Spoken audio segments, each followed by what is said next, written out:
السلام علیکم ورحمۃ اللہ وبرکاتہ۔ دوستو، میں نفیس اکبر قاسمی۔ ننگے سر نماز پڑھنا کیسا ہے؟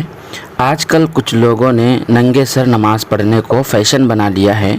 کیا ہے پورا مسئلہ؟ ایسے لوگوں کے بارے میں شریعت کیا کہتی ہے اور اس سلسلے میں مفتیان کرام کیا حکم لگاتے ہیں؟ آئیے پہلے ہم دیکھتے ہیں علامہ یوسف بنوری ٹاؤن کراچی کا فتویٰ۔ یہ بات یاد رہے کہ دارالعلوم دیوبند نے اس سلسلے میں بڑی اچھی بات کہی ہے، آخر میں ہم اس کو بھی دیکھیں گے۔ چنانچہ بنوری ٹاؤن سے کسی نے فتویٰ پوچھا ہے۔ سوال: ننگے سر نماز پڑھنے سے ثواب میں کمی ہوتی ہے؟ ٹوپی وغیرہ پہننے کی شرعی حیثیت کیا ہے؟ جامعہ نے جواب دیا ہے، کاہلی، سستی اور لاپرواہی کی بنا پر ٹوپی کے بغیر ننگے سر نماز پڑھنا مکروہ تنزیہی ہے اور اس سے ثواب میں کمی ہوتی ہے۔ البتہ اگر کبھی غلطی سے ٹوپی ساتھ نہ ہو اور فوری طور پر کسی جگہ سے میسر بھی نہ ہو سکتی ہو تو اس صورت میں ننگے سر نماز پڑھنے کی وجہ سے کراہت نہیں ہوگی۔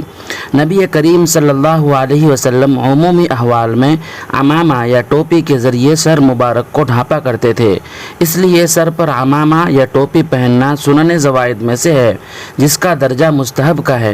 صحابہ کرام علیہم الرضوان اور صلحاء امت کا یہی معمول تھا۔ کبھی کبھار ننگے سر ہو جانا گناہ نہیں، البتہ مستقل طور پر ننگے سر رہنا شرعاً ناپسندیدہ اور خلاف ادب ہے، اور ننگے سر رہنے کو معمول اور فیشن بنا لینا اسلامی تہذیب کے بالکل خلاف ہے۔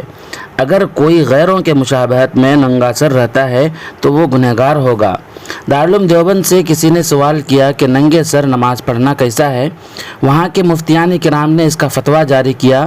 وہ فتویٰ میں آپ کو پڑھ کر سناتا ہوں۔ بسم اللہ الرحمن الرحیم۔